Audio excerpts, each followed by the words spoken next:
Good morning and welcome to the Morning Scoop for Sunday, November 28th. This is your daily Buckeye fix. I'm Tom Orr. The game against Michigan is in 363 days.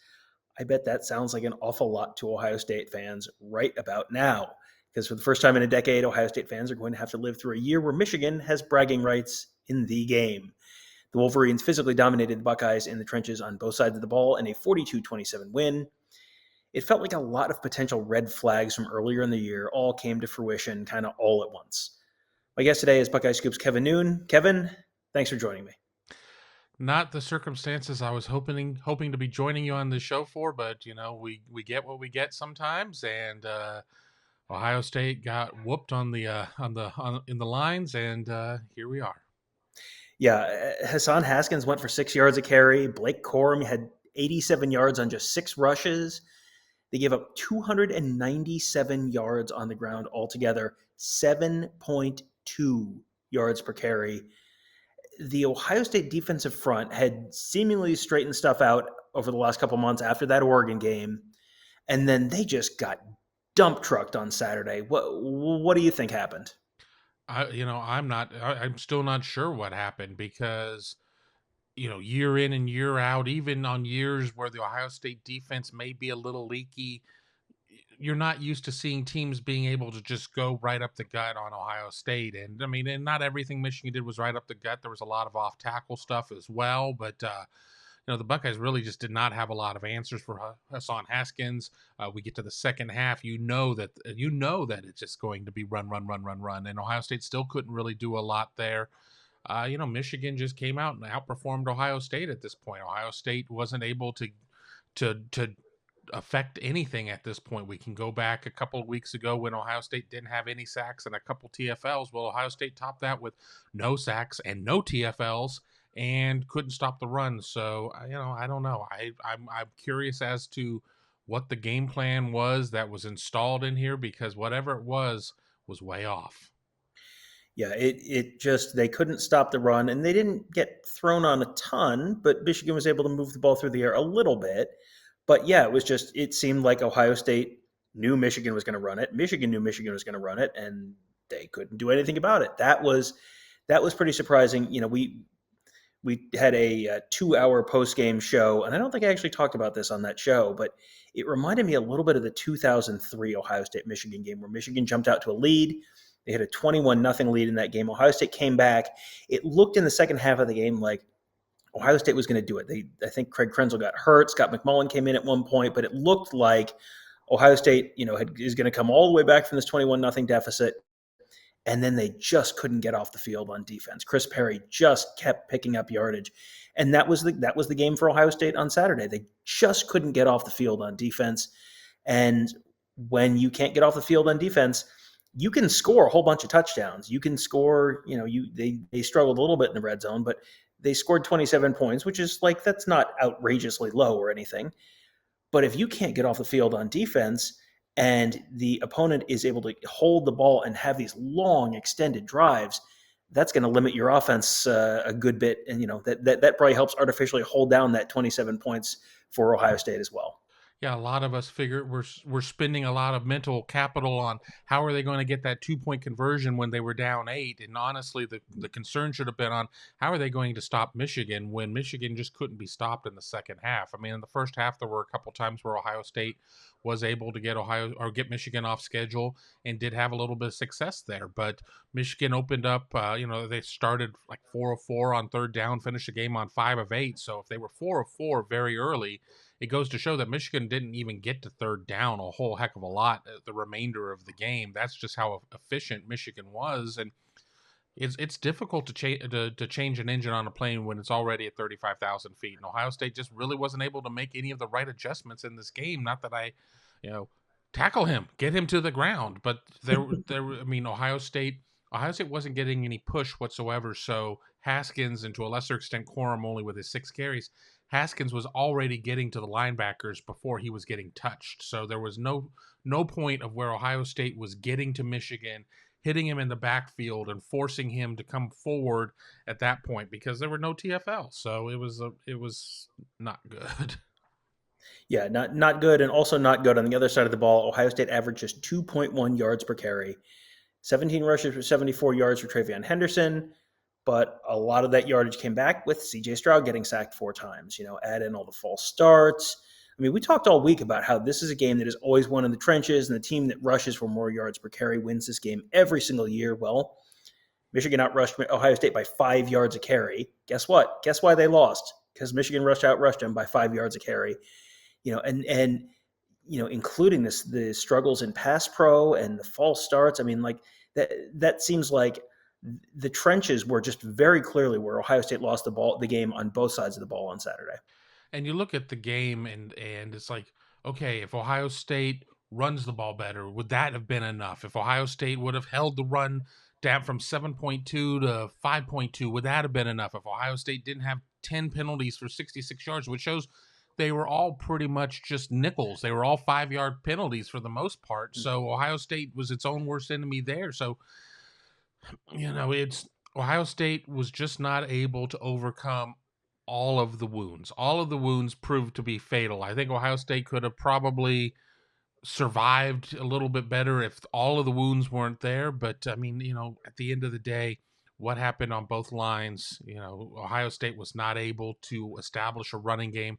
Ohio State picked some very odd times to really fall in love with the run, and other times where it got away from the run when Ohio State kind of bogged down in the red zone. A quick look at the box shows Ohio State was 4 of 4 in the red zone, but then Ohio State has to settle for a couple of field goals that were, chip shots. All of it, again, is all part of the equation of a loss. Mm-hmm. It was not all bad news for Ohio State on Saturday. There was a good bunch. We spent 2 hours talking about most of it on Saturday afternoon on that post game show. But one person who had a pretty good day despite everything else was C.J. Stroud. In the interest of full disclosure, we're recording this before the end of the Iron Bowl, but Bryce Young has not looked fantastic right now. He's still getting shut out with less than 3 minutes to go in the third quarter. So, and Stroud completed 69% of his throws for 394 yards and 2 touchdowns, and he had to do it in the snow. And, had a really nice touchdown run called back on a holding penalty. And it seems like Stroud is not going to, well, obviously not going to Indy next weekend, but it feels like he might be headed to New York the week after that for the Heisman ceremony. Right. I mean, I think that there's just enough. I mean, he did more than enough out there, I think, to not hurt his campaign. I mean, obviously, if he could have led Ohio State to a comeback in this game, it would have been a lock at that point, and probably a lot of votes would have already come right in at that point. I mean, but he throws for 394, 2 touchdowns. There were he and Olave weren't necessarily on the same page. Olave had a couple of uncharacteristic drops as he was targeted 13 times, only had the 7 catches. But I'm not going to put this at the feet of C.J. Stroud. I mean, there certainly were a couple times of where he didn't necessarily make the right read, but he had a lot of pressure with Ajabo and with Hutchinson coming in on him. He had a lot of things that were kind of going on. The line didn't necessarily pick things up there. It's a team win, it's a team loss, but I went on to Twitter after the game, and Quinn Ewers was trending in Ohio, which again is the natural overreaction that we're going to see at that point. We did the 2-hour chat, had questions about, well, wouldn't it be smart to get Quinn Ewers some playing time in the bowl game? Well, unless you're making a change and you know that Quinn Ewers is going to be your starter in 22, then I would say no. But CJ Stroud, maybe not his greatest game, but he certainly did not. I talk about all the wounds that led to Ohio State's untimely demise. I don't think that Stroud really contributed to a lot of those wounds. No, I mean, there was plenty for Ohio State fans to be upset about after the game. Stroud seems like he should be pretty much at the bottom of that list.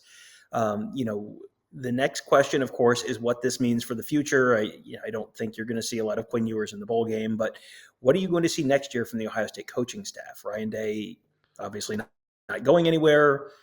You saw some angry fire Ryan Day stuff on Twitter and elsewhere. No, that's not going to happen.